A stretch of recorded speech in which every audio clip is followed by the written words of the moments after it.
What's up, y'all? I'm back with another reaction. Um, I was gonna do some really weird stuff that I usually do in my videos, but it's getting dark, and I want to go ahead and get this, light shine on my beautiful face before we get into it. All right, before it gets dark. Yeah. So let's get into it. Okay, so we're doing part two of Who is Captain Marvel by Comics Explained, and yeah, let's get it. Dope. Oh crap! I forgot my speaker. No, my speaker. I need that speaker.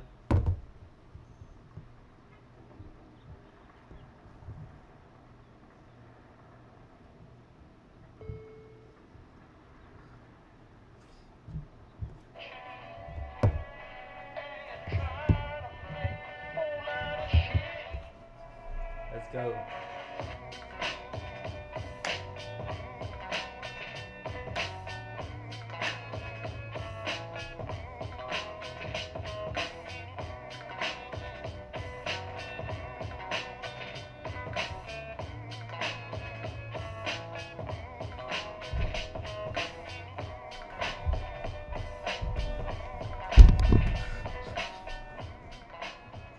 Let's get it. So, with part two on our discussion of Miss Marvel or Carol Danvers, we're going to be covering a lot of stuff in a very short amount of time. And so, if any of this doesn't make a whole lot of sense to you, then let me know, and I'll do the best that I can to explain a little bit further in the comments section. But with issue number 19, of course, we had talked about how Marvel had explained to us the idea of how it was that Carol Danvers had gained her powers, of how it was that she had become Miss Marvel, and then, of course, the two characters had converged into one, whereby they were now a cohesive unit. And so, with issue number 20, Marvel was attempting to move away from the idea of Carol Danvers being more or less a copy of Captain Marvel and decided to give her a new outfit, a totally new design. But the problem here was that with Carol Danvers, the damage had, for the most part, already been done. A lot of the male readers of Marvel Comics were already tied into other characters: Spider Man, Captain America, the Incredible Hulk, and Iron Man. And so a lot of them didn't identify with Carol Danvers. The readers who did, those who were women, had looked at Carol Danvers and had seen that for the most part she was just given to us as a copy of Captain Marvel. And so they were turned off by the character. And so with issue number 25 of Miss Marvel Volume 1, the series was canceled and she was moved on to the team of the Avengers. Now, for the most part, with the Avengers, she had kind of just puttered along as a background character. She really didn't have a whole lot of notoriety, but she really came to the spotlight with the story in Avengers issue number 200, and this is considered by many to be one of the most controversial comic books to have ever been made in Marvel Comics, to such a degree that Marvel had actually retracted the basis for this, and they had more or less treated it as though this story had never happened. And what we saw with Avengers number 200 is that Miss Marvel, as part of the team, had suddenly become pregnant, and no one had really known how. No one knew how it was that this had taken place, but over the course of a day or so, she had gone from the initial stages of pregnancy to coming to term, to actually having the child. And over the course of a day, the child had grown from I guess, a newborn baby to a full-grown adult. And the way that Marvel had explained this was by giving us the character Marcus Immortus, who was the son of a previous villain that had been introduced to us named Immortus. And what Marcus Immortus tells us is that with his father, with the character Immortus, he, of course, existing in limbo, was a person who was the master of time. That was a truck. Okay. This is why I don't leave my window open because the sound. Okay. Might as well close it.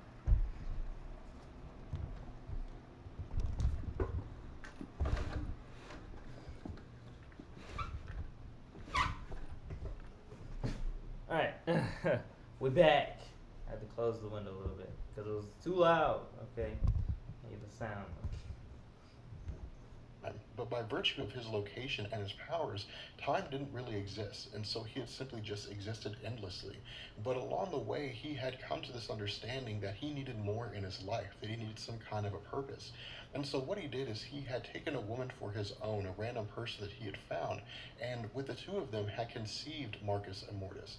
But as time progressed, Immortus eventually vanished, and Marcus Immortus ran into the same situation that his father had, that he, like his father before him, needed something to make the time pass, needed something to make things more interesting, to give his life purpose. And so what he had done is he had kidnapped Carol Danvers.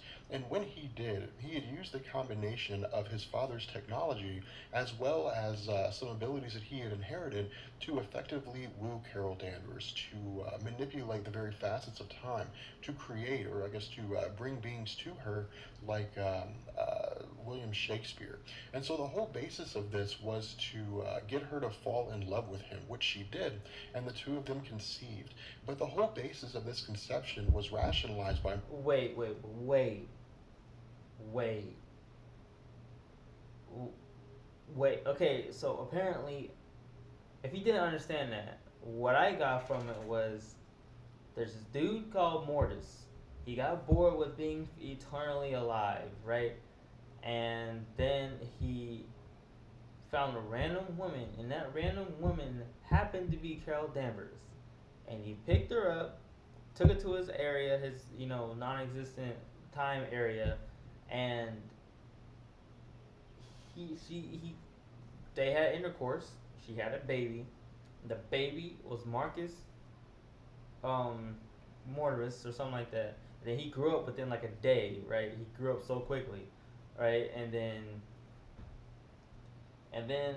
Immortus, the father, died, or he became no more or something like that, and then Marcus took his place. And then Marcus had the same problem where he got bored and he just wanted like something new. And then he thought it was a good idea to go for his mom. What? What the? That makes no sense whatsoever. You got billions of women, and you gonna go for your own mom. I can see why this is very controversial. Cause god damn, this dude is fucking. He has to be not human. Cause that's just no. What? Anyway, we're gonna get back into it. Marcus Immortus in that he couldn't simply just transfer himself to the Earth 616 universe, because if he did, he would presumably die at a very fast pace. And so the argument was that if he had been conceived and born into Limbo, then he could be conceived and be born into the Earth 616 universe. And so what he had done is impregnated himself within the body of Carol Danvers.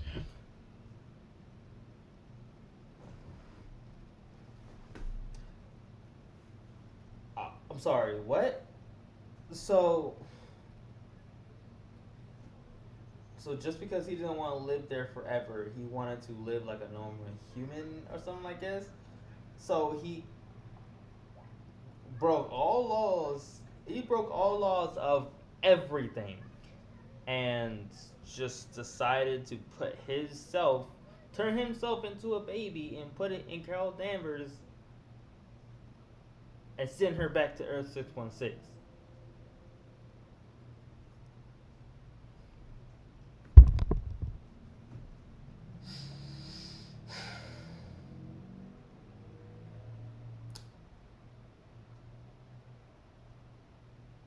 I don't know what to say. I'm at a loss here. I don't. What the Fres Nuggets? That's just that. No. Now, one of the reasons why this was so highly criticized is because in an article called The Rape of Miss Marvel by Carol A. Strickland, which of course the link will be in the description, she had made the case that what had gone on here was tantamount to getting a woman drunk and then having sexual intercourse with her. That Carol Danvers, because her mind had been altered, because she wasn't really aware of what the true motivations were of Marcus Immortus, or because her mind had been warped to the extent that she was more or less being duped, that she couldn't consciously admit or consciously agree to having sex with him, and so he had in effect, use his powers and use technology to rape her. Now, of course, this isn't really something that's up for the debate of whether it's right or wrong. This is simply just a matter of perspective. But this story had such a major backlash among the female community that Marvel had gone on to wipe the entire concept, to more or less remove the entire story, and to treat it as though it didn't exist. And so with this, Marvel did it in several stages. Marvel did this in a couple different ways. The first way was with Avengers Annual issue number 10 in 1981. And what they did was they introduced a conflict between Rogue and Miss Marvel. And this is one of the stories that Rogue is actually most well known for. What? Oh, okay. So what they did was, since it got so much backlash, it was like, okay, what we're gonna do? Wipe the slate clean. Captain, that never happened to Captain Marvel. Marcus Immortus he's gone. All that's done, right? That's not even in the story anymore. That's not even questionable. That's nothing. We're gonna start over with her. Start over. We're gonna make a whole nother one. Fuck it, right? Let's just. And then Rogue. This is where Rogue became really popular, I guess. What had happened here was that Mystique had come up with the idea to eliminate Miss Marvel, but she intended to use Rogue. However, Rogue, for the most part, was perceived as not being up to the task. But because Rogue had overheard the plan of Mystique, because she'd overheard the plan of her mother, she sought out to pursue Miss Marvel in an. Now, they say her mother. If you don't, Rogue Mystique is not um, Rogue's mom. That's not what they mean. What they mean, Rogue's mother, it means that Mystique took Rogue at that time under her wing. So she basically called her her mom. You know, I mean, kind of like a stepmom in a way. Mystique's actual son, or yeah, actual child was technically Nightcrawler. That, if you want to call, if she has children, yes, Mystique has children. My Nightcrawler is her son, right? Her actual son. You can see the resemblance. Look at them both. Nightcrawler is blue, Mystique is blue. I mean, come on. And then they're very similar. Anyway, Rogue is not her child. It's just she called her her mom because she basically raised her kind of in a way, you know. So yeah, so she sees her as a authority figure. Hey Jack, that's my dog. Effort to demonstrate that she was a very capable person. And so as Rogue and Miss Marvel had fought across the landscape, as time progressed, as the conflict had moved forward, Rogue had eventually, absorbed both the mind and the powers of Carol Danvers. And with absorbing the mind and the powers of Carol Danvers, two things happened. The first thing is that Carol Danvers went into a catatonic state. But the second thing is that Rogue had to constantly deal with the mental battle between her personality and the personality of Carol Danvers, something that would go on for quite some time. But when Carol Danvers eventually reawoken, she of course had her memories restored, but she was unable to tap into her powers. And so for the most part, she was relegated as a powerless character. And so what Marvel did is with Uncanny X-Men issue number 164, they had revamped her and made her a character called Binary. And what they had done with this and kind of this final phase of attempt. So basically what they're saying is that Rogue took because if you don't know, Rogue can take people's powers. Basically, you know, she could like touch you with her bare hands, and then she can take your ability, what you can do, for a short amount of time, right? But in the comic books, this time limit kind of changes. It gets wonky. So yeah, but she took Captain Marvel or Carol Danvers' powers, and she has it now. But she had to deal with the mental process of Miss Marvel, you know what I mean, and being Rogue at the same time, and Rogue already had a problem with her mind anyway, so that's a problem, right? And I would not gonna say she went crazy, but she did have a lot of problems dealing with both of those people at the same time. So yeah, and then now she's binary because they revamped her. to make her a new character was to have her join the X-Men in a starfaring adventure. And with this story, she found herself kidnapped and manipulated by an alien race called the Brood, which had chosen her because of her unique physiology of both Kree and human. And so because of this, she was endowed with nearly godlike powers in the sense that she could manipulate cosmic energy by tapping into a white hole, but she also had vast strength, or I guess vast physical powers, more so than she ever had before. But the problem here was that despite the fact that people weren't avid readers of her, they were used to her character being a certain way. And so she wasn't very, very popular among a lot of comic book readers. And so what Marvel did is they eventually retracted the character of Binary and had Miss Marvel retake back her uniform and eventually join the Avengers again. And for the most part, she would again continue to remain a background character. She would stay this way for quite some time. In fact, until the events of the House of M. And with the House of M, what this did is it gave a lot of women and comic book readers the Carol Danvers they were looking for. Because what it Excuse did me. is it had taken her away from this character who was suffering from identity crises, who was kind of being tossed into these tumbling circumstances where she seemed always out of control, and made her a forefront character. With the House of M, she was the most popular character on the planet Earth in that alternate reality. She was thrown back to her roots of being strong, of being confident, of being a very capable superhero. And a lot of fans latched onto this. A lot of fans loved this element of Carol Danvers. And Marvel saw this. And so what they did is they capitalized on this even further with the Civil War storyline. And that's why we saw Carol Danvers, despite the fact that she had a limited solo series in the during the Civil War events, had become a forefront character. She was, for the most part, the second most recognizable character on the side of Iron Man throughout the entire conflict, especially after Spider-Man had defected. And so what Marvel did is when they looked at the success of her character, both in the House of M and in Civil War, and the portrayal of her character in those events, they decided to revamp her character with the Marvel Now event. And again, the Marvel Now is simply just Marvel going back and taking the origins of the characters and bringing them back so that people who are new to comics wouldn't have to read through 60 years of Thor comics in order to understand who Thor is. They wouldn't have to go back to the. So this is where they revamped her basically. So they had, so she had a lot of names, right? She got Carol Danvers, then you got Binary, then you got Miss Marvel, Captain Marvel, and then now the now one is Captain Marvel. They took her back to Captain Marvel. You know, instead of being Miss Marvel, Captain Marvel now because the stuff, right? So yeah, it changed her a lot. Like it changed her a lot. That's why it's probably such a controversial topic because she was supposed to be a symbol of feminism, right? Of good feminism, not the always trigger feminism because that's not really feminism, but still. Original Captain Marvel comics to know who Miss Marvel is. They could simply just start with Miss Marvel issue number 1.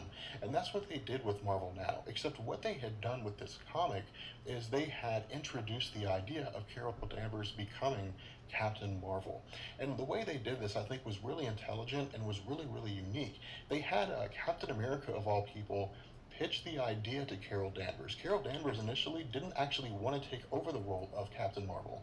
For her, she had looked at Captain Marvel as a character. She had looked at him as something to look up to. But Marvel did this very cautiously. When they initially came up with this idea of Carol Danvers taking over the role of Captain Marvel, they went back to her roots. They went back to her heritage. They asked themselves the question, what was it that made Carol Danvers so popular in the first place? She was a strong female character. She had looked up to Captain Marvel. Her entire basis for becoming Miss Marvel was to fight alongside Captain Marvel as an equal, which mirrored the feminist ideas at the time that women wanted to be equal to men. And so when Marvel pitched this idea, again, she was a little reluctant, but after talking to Spider-Man and various other individuals, she decided to accept the mantle of Captain Marvel. From here, we're going to go ahead and bring this video to an end. I hope you guys enjoyed it. If you did, let me know, and I will catch you guys later. Peace.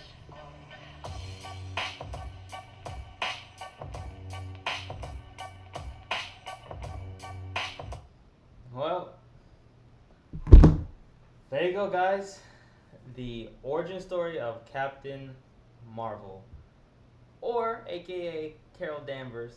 Now, because she is a big topic now, I'm gonna have to go and make and react to Kamala Khan, who she is, because I mean we gotta know about who you gotta know who she is, because she is now in a way the new Miss Marvel, so I gotta do it, and they're making another Captain America and stuff like that, so it's kind of on time. So yeah, I hope you guys enjoyed this video. I forgot to say it in the beginning of the video, god dang it. But if you liked it, subscribe, hit the subscribe button, and let me know what you think. If you want to see more of these, comment down below and let me know. Let me know, please. I'm next video. I promise I will. I promise myself. I'm gonna say it in the beginning of the video. Say subscribe and all this stuff because that's just. Hopefully you guys watched it. If you watched it to the end, I love you. You're the best. I thank you so much. Comment below and tell me that you did, so I can shout you out or whatever. So yeah, thank you guys so much for watching. And as always, I will see you in the next video. Woo!